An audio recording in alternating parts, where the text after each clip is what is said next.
Bon dia, avui toca una altra vegada els meus recursos per escriure.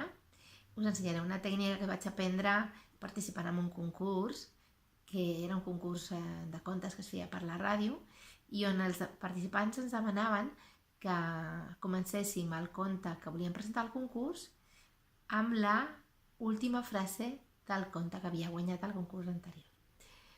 Era molt divertit, molt engrescador, et feia volar molt la imaginació i també tenia un altre requisit, que hi havia un nombre màxim de paraules amb el qual havies d'exprimir-te el cervell pensant què és el que posaries i també haver-ho de posar de manera molt sintètica.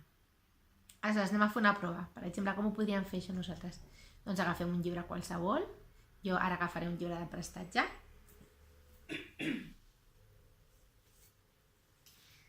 He agafat el Vals de la Deu, això no està preparat, He agafat el primer que m'ha sortit, que és el Vals de la Deu, de Milan Kundera, un llibre que m'agradava molt, un autor que m'agradava molt quan era més jove.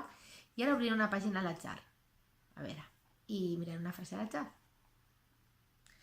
Però Rucena no era grassa ni vella, al contrari, fins i tot era més bonica que l'Olga. Bé, ja tenim la frase. Què fem a partir d'aquí? Pensem, hi ha dos personatges, Rucema i Olga. I una és més bonica que l'altra i diu que no és ni grassa ni vella.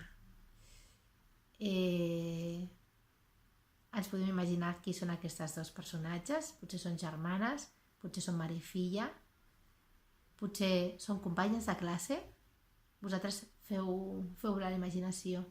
Per què diu que una no era ni grassa ni vella?